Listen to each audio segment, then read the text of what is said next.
Good evening, everyone. I'm Rabbi Efrat Zarin Zohar. I'm the Executive Director of the Center for the Advancement of Jewish Education, locally known as SAGE. And we are the sponsors of the Miami Jewish Film Festival, very, very proudly. And I want to welcome you to the Miami Jewish Film Festival's virtual speaker series event, and particularly welcome our guests this evening, the incredible Academy Award nominated filmmaker Lydia Dean Pilcher and writer, producer, actress, or actor, or whatever the new terminology is, Sarah Megan Thomas. You have produced and directed and written and acted in really an outstanding movie, A Call to Spy. Remarkable. I was on the edge of my seat watching, just so entrenched in these characters and in what would happen to them and in their courage and their just the remarkable story of women leadership under extreme duress, both of the war, of course, and of just not being accepted even within the societies they lived in for their leadership potential. And it's just such a powerful and very relevant story to today. And I believe that's why Igor has asked me to be the interviewer for you, because obviously this is such a powerful story for women and inspirational. But honestly, male, female, you will love this movie. And Douglas is going to tell you at the end of all of this how you can find it out there in the real world, I guess it's called. So let's start with a couple of questions. I'm going to ask Sarah first and then Lydia to tell us a little about yourself, where you're from, where you've lived and where you are now, how you got into this, the filmmaking, acting, directing, writing, all those things. Just give us a little bit of a personal sense of you. So Sarah. So right now I'm in a car, almost home. I'm supposed to be home. But anyway, I'm from Philadelphia area, Philadelphia suburbs. And I went to Williams College, and then I went to graduate school in London for acting. And I've been in New York City, much like Lydia, for the past decade. And love the East Coast, love indie film and everything about it. And I actually love Miami. As I mentioned right before we started, my last trip pre-COVID was Miami on my birthday in February, and I missed Miami desperately. And we can't wait to have you back here either. If you want to tell us a little bit about how you got into acting and writing, producing, and so forth. Sure. So my background originally is literally as an actress, and you know, when I was out of drama school and came back to New York, and the whole story was bartending, you know, did commercials, etc. I was dismayed by the amount of intelligent, diverse roles for women. And so just really decided that there were stories that I wanted to be seen on screen as a woman, and decided to just kind of write them. And that was kind of the genesis for my last film, Equity, which is the first female-driven Wall Street movie. And then for this film, A Call to Spy, is to see women spies through a female lens. Fantastic. Thank you. You did an amazing job. So Lydia, same questions to you. Tell us about yourself, where you're from, where you have lived now, and how you got into the role of director. Sure. I was born in Atlanta, Georgia. I grew up in Atlanta, where at that time it wasn't a film industry center, and it wasn't even on the job description list of the high school guidance counselor. So I landed in college, I got my bachelor's in political science, communications. I was interested in art, painting, photography, and journalism. And I was a film critic for the college paper. And I had one of these moments kind of sitting in a theater, not that different from the one Igor was sitting in at the beginning of the Q&A. And I just had this light bulb moment. I love movies so much. Why can't I do that? And of course, I was far along in my bachelor's and finished and applied to NYU Film School and got my Master of Fine Arts at NYU. which brought me to New York. And I've never left. I love New York because I feel like it's the heart and soul of independent cinema. I've made a lot of movies, particularly as a producer for a long time, both independent and studio size movies. I like to work internationally. I've teamed up with the director Mira Nair for many films that have brought me to India and other countries around the world. But I'm really drawn to, stories that take on sort of human nature and human condition directly. And that's what brought me to A Call to Spy. Lovely. Thank you. And then Sarah, if you can give us an overview or a little bit of the overview of the process you went through from idea to writing the script, to getting the funding, to attaching Lydia and the cast, to the first day of shooting, like this is like the timeline, like a birth, right? A pregnancy to a birth. Well, it's really 4 births because it's like 4 years. And if you have 4 hours, I could go, I'm just teasing. But yes, totally. I'll give you the kind of cliff notes for sure. So for me as like a creator, I always start with a genre that I think is popular, commercial, entertaining, people love, but is missing something in the independent cinema world and missing a female lens. So as I mentioned previously, my last film was the first female-driven equity Wall Street movie called Equity. And I love Wall Street movies, but there had never been a movie about women. And so when I finished Equity, I knew I wanted to do a spy thriller. I love James Bond. I actually really enjoyed Charlotte Gray, but at the core, the women tend to be a romance. And I was really interested in the female lens of what it was like day in and day out to be a spy, the psychology of it all. And at Williams College, I'd studied World War II, and I knew about Churchill's secret army, and I knew there were women spies, but I didn't know the details. So that's kind of where I started the research.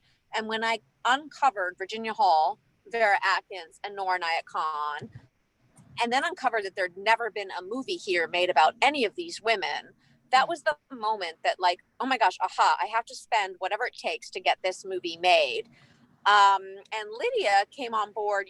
I saw Lydia's amazing film, which is actually coming out, I believe, next week, called Radium Girls, which is a World War I movie about women. And she shared an early cut with me, and I saw it, and I saw her ability to tell female-driven stories as a director and tell them in an independent way. And and tell them in a global way, because her resume, obviously, as she mentioned with Mira Nair, speaks to the global world. So she was in so many ways the perfect fit for this film. Financing, I'm trying to wrap it all up really quickly. In terms of financing, I was very lucky that Equity did make a profit. And so I had a lot of investors from that film come back, but this had a larger budget. And so we worked with a lot of people, executive producers. I had 3 of them. They went out and fundraised and were amazing. But really it was people connecting to the script and story and wanting it to be told and being willing to write checks that made this film happen. Did I do that in the Cliff Notes version? You were great. Fabulous. Incredible. Okay.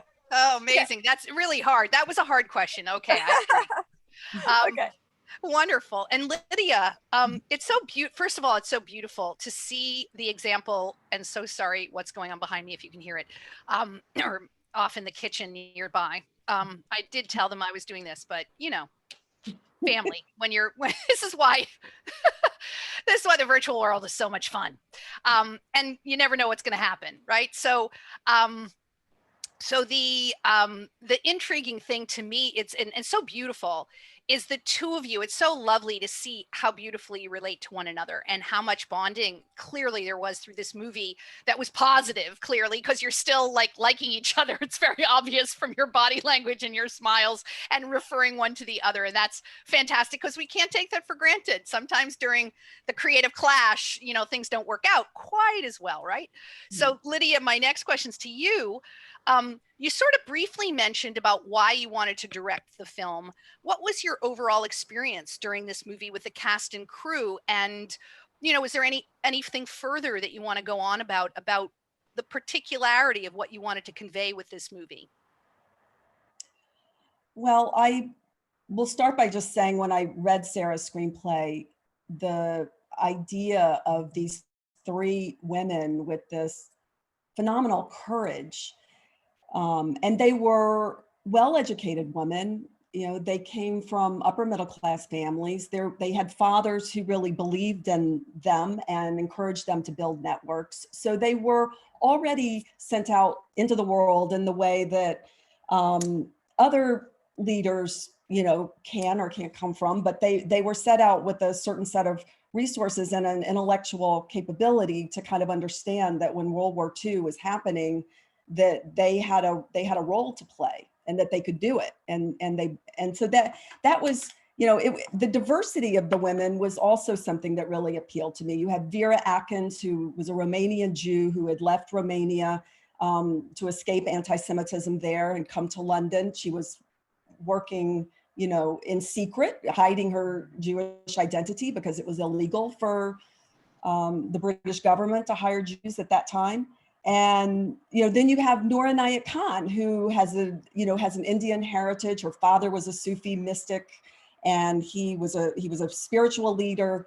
And, you know, she loved music and writing children's stories. And somehow this kind of writing turned into messaging and coding and something that she felt she was very well suited for, and felt that she was very, you know, had a role to play as an Indian on the international stage. And then you put Virginia Hall into the mix, who is an American who, you know, America wasn't in the war yet, but she had gone to France, had driven an ambulance, had really desperately wanted to be in the foreign service, but the U.S. government wouldn't hire her. As if you've seen the movie, you understand, because she has a wooden leg. So it, you know, just the tenacity. And then Vera plays the character who, you know, she hires all of these women. So she is the one who is really sussing out who's got the grit, who's got the staying power, who's gonna, you know, be there and not crack. And that's how, you know, that's how she selected all of the SOE agents. She hired all of the female agents alongside the men. So, now I forgot what the first question was, but that seems like a lot to say. I guess everything that I've said really speaks to what compelled me about telling the story, you know, because yes. And I will say that, you know, having made a lot of movies, and I've always been involved very, very much in female storytelling.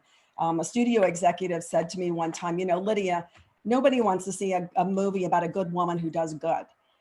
And I had to like dissect that a lot for a while, because I understood what he meant. And I think what he meant is that we are all very complicated human beings. And when you tell a story, you want to see the 360, and you want to see the vulnerability, you want to see the hardship, you want to see the struggle of being a person on this planet. And so I think that too is something that these women gave us. They gave us these sort of naturally built storytellers. You know, it's for the cinema, it's for the screen. Mm-hmm. So yeah, so I'll say that also. That is great. Thank you. And actually, this is you did a little good lead in actually to my next question, because, you know, we are, after all, the Miami Jewish Film Festival, even though Igor and his amazing team have literally elevated this film festival to truly an international stage, and obviously making, you know, Movie Maker magazine is one of the top 50 festivals alongside like Berlin and Toronto and South by Southwest and, you know, Cannes and all of those others. And when he told us that Miami Jewish made it to that list, I almost fell on the floor, right? So we obviously care about a little bit the Jewish angle, and there was a significant Jewish angle to this movie. And, you know, and I wanted to ask you about Vera Atkins a little bit more. You just mentioned that she really was a truly real person, which was my first question. And we saw the horrid anti-Semitism of the Nazis and others that was featured in the film. So tell us a little bit more about that. And, you know, was that a choice to include all of that in the movie? Was Vera like an integral component, it sounded like, of this? And then, you know, learning about her Jewishness and the fact that you just mentioned, I mean, you sort of mentioned it, but it just hit me like a second or two later, like the British government forbade hiring Jews for government positions. And this was in the 40s, right? 1940s. Like, I just like, wow, that hit me. So I And just wanted to, and she didn't have citizenship papers at right, that was clear also from a piece of the movie. So if I'm not sure who would be the best person to begin, but Sarah, why don't we start with you, since Lydia, we stopped with you, and then we'll go back to whatever, Lydia, you want to add in from your perspective. Sarah, you're writing the movie, so you have lots of choices to make, and clearly this Jewish angle was one of the key choices. So why? What did you want to convey? What did you want people to know as a result of watching this movie? And you know, how did that Jewish factor kind of come into the story? Well, so Vera is a historical character, and everything that happens to Vera in the movie is 98% accurate to what happened to her in real life. She really was Jewish and Romanian and had to hide that from the British SOE, the spy organization she was working for, because of anti-Semitism in 1940s in London. And when I uncovered that fact as a screenwriter, and I'm not Jewish, I have a lot of Jewish friends, but I was shocked. I had no idea that there was anti-Semitism in London, who were fighting the Nazis at the time. It's not taught in school. I had no idea. And I thought, wow, like we absolutely need to share that this actually happened. Just because you're fighting the Nazis does not mean that you're not anti-Semitic, right? And I found that just a fascinating thing that we have to explore as a world. But Vera was also denied her citizenship papers for real because she was Jewish. And so everything in the script was factual. And, you know, Lydia and I share this, like we deeply felt that the citizenship papers could not be cut because it was a very important subplot of what's going on in the world right now, but also what happened to her. She was literally the key person for the British SOE recruiting these women. And yet every day she was worried about a knock on her door that would deport her and she would possibly die because she was a Romanian Jew. And the gravitas of having to deal with that pressure every day, I can only imagine. And I honestly hope, and then I'll turn it over to Lydia, but like, I honestly hope that this film is an educational tool. And that's why we worked so hard as a team to make it PG-13, that young girls, young boys, everyone can understand history does repeat itself, and we need to learn, and we need to know what happened before, whether the Allies or the Nazis. Yeah, beautifully said. It's so interesting to the statement that you made. You can be anti-Semitic even while you're fighting the Nazis. Absolutely. And really that sort of sounds shocking to us today in 21st century United States, but it's not when you think about people's bifurcations all the time. You know, the same person that would never do X might do Y, right? And then have reasons and rationales for doing that. We're humans, and we are beautifully able to rationalize virtually anything. And I say that beautifully, very sarcastically, sadly. So Lydia, maybe also you can turn your from your perspective as director, those points of, you know, featuring Vera's Jewishness, those underlying anti-Semitic subplots and so forth. What was your perspective on it? Well, I'll say that the emotional stakes for our women really, we paralleled those stakes with the stakes of the war. So the story takes place in a very, specific part of the war. It's a very critical part because it was, as we all know, France was kind of like, it was, we were gonna make it or break it, and it was a very, very dangerous time. So I think that we kind of sort of peel it down a little bit as we go. One interesting thing, sort of along the lines of your question, is that Virginia Hall's cover was a New York Post reporter, and the way that came about is that the publisher was a Jewish man who had already spent a lot of time going to Europe, working and, to help refugees in Europe. And when the SOE called him and said, would you mind if one of our spies, is poses as a foreign correspondent for the New York Post. And she, by the way, she'll write the articles and send them back and you can print them. And he was like, I'm in. So we had, you know, all of the news articles that are, you know, we sort of relay from Virginia's Voice are the real articles that she wrote from the ground. And it was incredibly valuable information because there were no cell phones, there were no, other than these short messages going back and forth, or, you know, there was no information for the SOE to really know what life was like on the ground. So all of these sort of increasing pressures and restrictions and oppressions that ultimately led to violence against Jews was something that, you know, was having to be fed back to London in all different kinds of ways. But this New York Post way was particularly interesting. The New York Post gave us a little page 6 nod when we opened over a week ago. They said, and sometimes New York Post columnists can go on to change the world. Great. That's a really great shout out right there. So Sarah, I'm going to turn back to you. I have a very particular question, actually. It struck me, some of the dialogue really was, really interesting word choices and things. And I just wondered how much of what you were writing all together, like for instance, I'll give you the example that sort of struck me in particular was when Vera sort of looks into the eyes of each of these women and said, I'd like you to try out for a club unlike any other, and I thought, wow, what an interesting way to put what she was about to offer them, right? And apparently, that was the terminology. So I wanted to find out how much of what we were seeing from a writing perspective was actual, were the things that people said, and how much was sort of artistic license to convey a story, which we all know has to happen because often, the regular person isn't telling it in a dramatic enough way to make it for the cinema, for the screen. So totally. Well, I think this is the first time I'm sharing this on any press or event. The very first title for this film was Welcome to the Club, based on Vera, what you just said. That was the very first title that I came up with.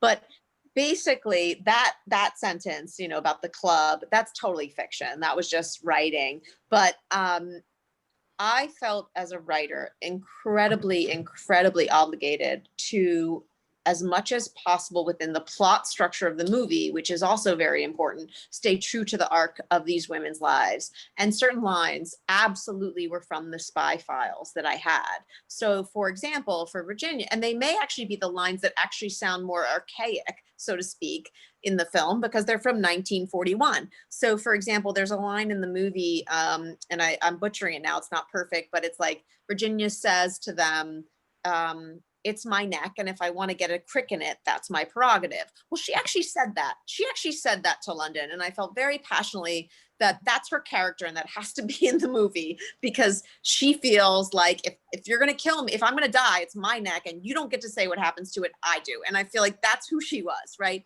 And in terms of each of these three women, what happened to them in the movie in general, the arc of what happens to them is 100% true. Nor, Vera, Virginia. That said, Virginia and Nor never met. They were actually 2 years apart in the war. Yeah, and I put them together in time and space for this screenplay, because they were both first in their field. So Virginia was the first female field agent, and Nor was the first female wireless. So they were pioneers. But B, because I felt like instead of a biopic of any one of these women, a more global conversation would be about how women from different ethnicities, different backgrounds, different religions united to resist, and that their diversity is actually what proved critical to the success of their respective missions. So what I did is I moved Nor up 2 years and put her in Virginia's timeline as roommates in college, and then stayed true to what happened to each of them. So the artistic license that was taken, and I'll give you another quick example, was taken in the spirit of their whole story. So Virginia's very famous for Prison Break, Virginia Hall, and that Prison Break could be a 2-hour movie, like epic. We didn't have the budget, the time, the script space, and at one point it was taking up too much real estate in the script. But long story short, I felt obligated that there was a prison break in this movie, which there is, which is totally different than the one she did in real life. But it was an ode to what she really did. Mm, that's sweet. Wonderful. So you kind of were able to get it in a certain kind of way. That's wonderful. And I guess, so Lydia, the question for you that I had, you know, it sort of struck me. It's right at the very opening, not totally the opening, but sort of in the beginning part of the movie. I just, you know, we find out about Virginia's disability, and then, right, she's being interviewed by Vera, right? We see, you know, we see her, Virginia, being interviewed by Vera in the SOE offices, and it just struck me, you know, this is the first interview, and what does Vera do? She sits, you know, Virginia down at the regular spot opposite her on the desk, and then she kind of very late, you know, with a plum, you know, very smoothly clears off a corner of her desk, pours the scotch, you know, and or offers a scotch, lights a cigarette, and sitting on the corner of the desk with this kind of regal air begins the interview. And I just, you know, I watched it, and it was very engaging, and it created a really interesting shot and a really interesting tone to that opening conversation. And afterwards I realized, wow, that's a choice, right? You know, a normal interview would be me sitting behind a desk, you sitting in front of me, right? And that would be a normal interview. So then it hit me like somebody has to decide that that would be a great way of conveying something. And I just wanted to find out, what were you trying to do when you made that directorial decision, or maybe in concert that decision? What were you trying to convey, and what were you portraying through all that? Well, I think that, you know, you figure out the staging of these things during rehearsal, and it all is about the characters kind of finding where the character wants to be. And Vera was someone who, you know, took her job extremely seriously. She knew that she would be selecting women who were going out into the field. In Virginia's case, you know, 50-50 chance of survival. In Noor's case, a wireless operator, life expectancy was 6 weeks. So you know, she knew that the stakes were, how high the stakes were on anybody that she was going to choose. And I think she wanted to, you know, she wanted to be imposing. She wanted to, you know, she wanted to be almost a bit, you know, sort of intimidating in an awe-inspiring way. And so, and I think, you know, Stana, you know, is a very kind of statuesque actor, Stana Katic, who plays Vera. We know that Vera had sort of a sense of style, and she was no nonsense in all business.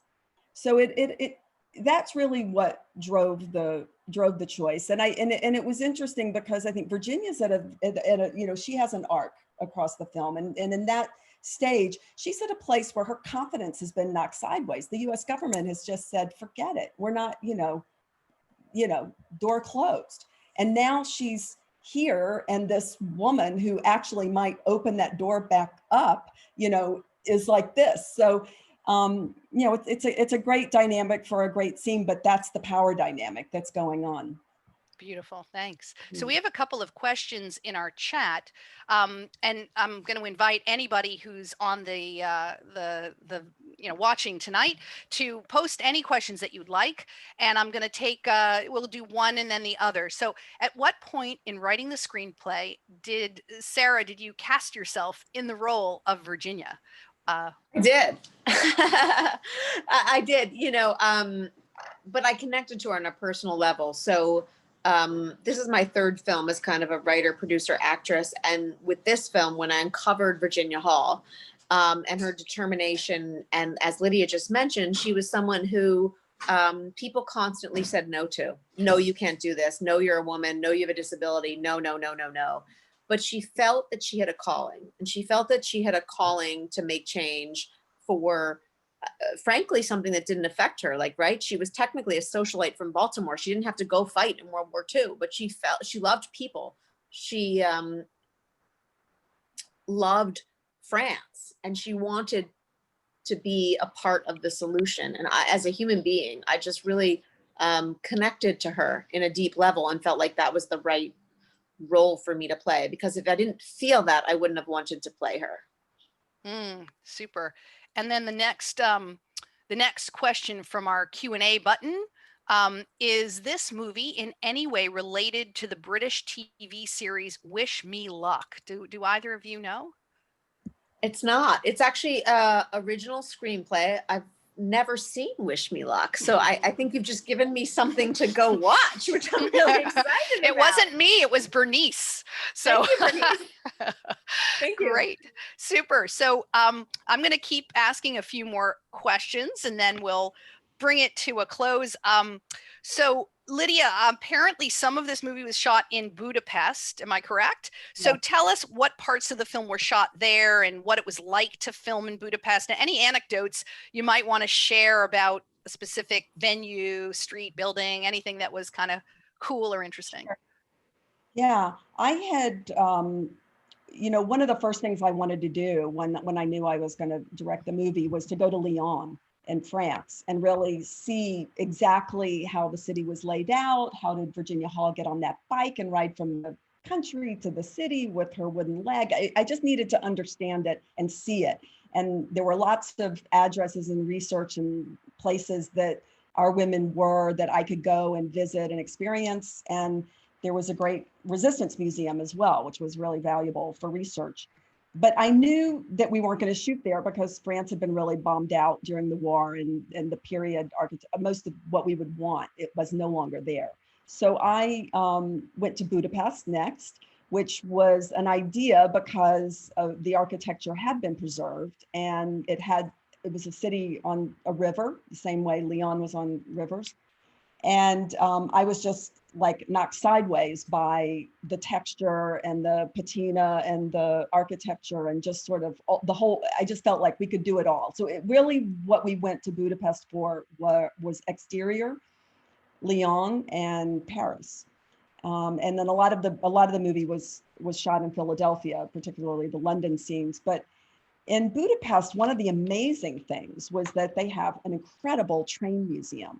And I honestly have never seen anything like it. I went out there on my scouting trip, and they had this big turntable with a steam engine from every century, and they had cars from every period in their museum. And so it was a big thing, because one of the things that we have to convey on an independent film is scope, and also the sense of our spies getting on trains and moving and going places and covering geography. And, so these trains were amazing. And it was very exciting to put those things together. And I'll just quickly say that I had done a lot of research in various Holocaust museums, but I think it actually was in the Resistance Museum in Lyon. I had seen a photograph where the Nazis had ordered people off the train, and their luggage was thrown everywhere, and it was just kind of shocking to see all the belongings tossed around the side of the tracks. And so the scene when Noor's going from Lyon to Paris, it had originally been scripted inside the train, but I said to Sarah, this is just too great of an opportunity. We're going to have these trains, we're going to be in a controlled environment, and we should restage it outside. And we used the inspiration of that photograph to stage that scene. And if I can chime in, what's so amazing about that scene in the way it's shot, and this is just an indie film thing that maybe people don't know, is that dogs are expensive. And in the US, like if you have dogs, you have to have handlers and X, Y, and Z. And so the fact that we got those exterior shots in that scene with those dogs, who were really scary in person too. And the dogs weren't in the photograph, but when we scouted the train tracks, when we were just with our crew scouting, they had chained up German Shepherds, and the trained people kept saying, "Don't go over there, don't go." And I was like, "Are you kidding? I want those dogs in the movie. I want them in the scene." And I don't think they were their dogs, but we got other German Shepherds, and it just creates that visceral fear. You can create that visceral sense of violence without having to actually see the violence. You can imagine. Yes. That's as powerful and as devastating as actually seeing the violence itself. Yes. And I saw that multiple times actually, in the movie as someone was about to be shot, but then you'd cut away to reactions and then, you knew what happened from the sound or something like that. And I personally always find it, I know it's sort of not the modern method anymore. It feels like there's all that violence just to shock people, but I find it actually more powerful when that happens because I'm imagining it, and my imagination's always going to register it in I think, a more powerful way than even the visual of it. Yeah. So. I mean, when you see the shots of women sitting in the cells who have clearly been beaten and tortured, and you're hearing gunshots off screen, that's all you need in that moment. You don't need precisely. Else. Yeah, precisely. I'm glad about that. And Sarah, tell us a little bit about Philadelphia and what parts of the film were shot there, and again, any anecdotes about what took place during that segment. Sure. So as Lydia mentioned, with Philly, we did a lot of London and some exteriors of France as well. I'm from Philly, and being an indie film, we get a tax credit here, but also there's connections in terms of people wanting to open their doors and give you indie rates. But I think the best story about Philadelphia is that we found this gold mine, which is an estate called Ardrossan Estate, which is on the main line. And it is the home of the family that inspired the Philadelphia Story. If anyone's seen that movie. Yes. And that family was actually from Scotland, and it's a replica of their Scottish home, which is a mansion fully furnished in Philadelphia, similar to where these spies historically trained. So these spies trained in Scotland in mansions because the Nazis are not going to expect a spy training facility center to be in the Scottish hills and mansions. So anyway, Joni, who was there, let us shoot there, and we shot not only in the main house was period furnished, but we shot the basement for the torture scene, and our production designer dressed the third floor for interior France. And we really had this kind of indie film experience, because time is money and moving is money, of shooting in this house and getting this incredible value. That's great. What a great story. So we're kind of coming in for a landing here. So I'm going to take another question from one of our attendees out there in the virtual world. And we're going to ask you, Lydia, first, what's next for you as a director? Okay.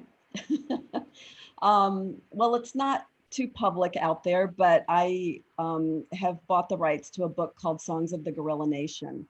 And it's a story about a woman's journey to self-discovery of her autism that was diagnosed at age 36, and she went on to become a PhD in primatology. Wow, neat. I'm looking forward to that. And Sarah, what about you? What's next for you?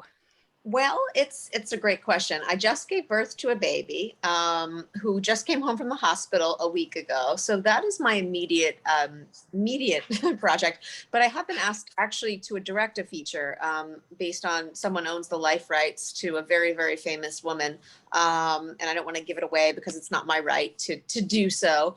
And so that's certainly something I'm exploring. But whatever I do, whether it's as an actress, writer, producer, or if I venture into directing, it's very important to me to tell untold female-driven stories, of which I believe there is a plethora. So we shall see. We shall see what happens. Beautiful. And any final words, Lydia, that you want to convey, something you want to tell us about the movie that we haven't asked you, or about the overarching story, or, whatever final things you want to convey? When I first had my first phone call with Stana Katic, who plays Vera, she asked me if I had read Viktor Frankl's book, Man's Search for Meaning.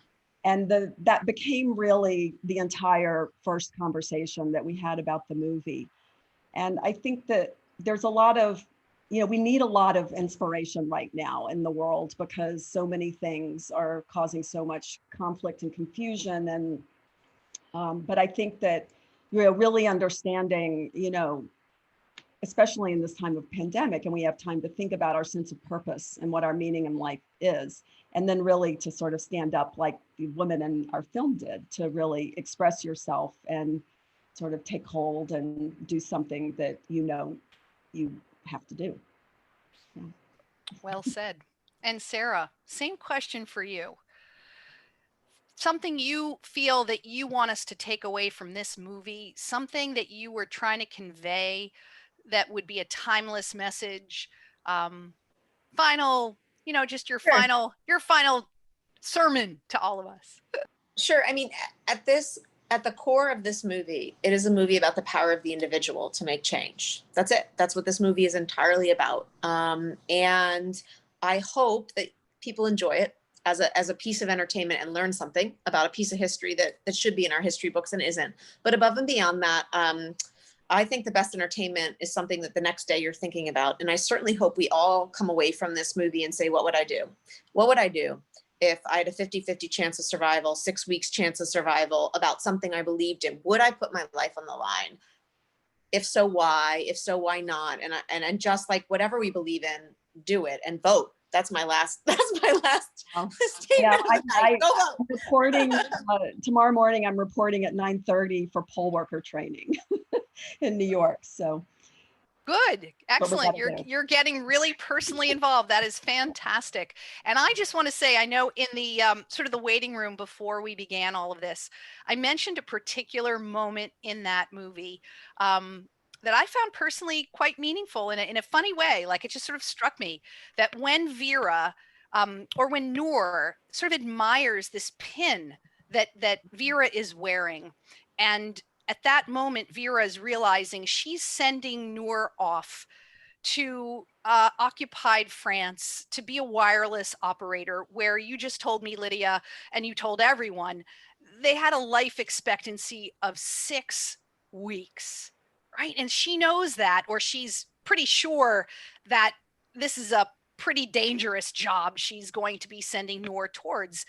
And she just spontaneously takes off this pin and she pins it to Noor's shirt. And Noor's, of course, like, no. But Vera does it. And she pins it there quite firmly and wishes her well. And I thought to myself at that moment, this is really only the only way women, would at that moment in time be able to replicate that kind of pinning a medal or an epaulet, in a military fashion to show that someone is being elevated in rank and sent off with, Godspeed and that sort of thing. And I thought it was just such a beautiful twist on a masculine kind of action into a feminine, in a feminine way. And it was just very moving. So I would like to symbolically, metaphorically pin, right? The pin that I don't actually have on, but metaphorically is here, and pin it right to your shirts, because you've created something truly marvelous. And I believe the messages that you hoped to have conveyed through this movie really, truly came through. And with that, I'm going to say, on behalf of the Miami Jewish Film Festival, we thank you for joining us for tonight's discussion. We want to give you huge thanks to IFC Films, to Mar Simon from Mean Street Management. And if you've enjoyed the discussion, you can find their film, A Call to Spy, on VOD.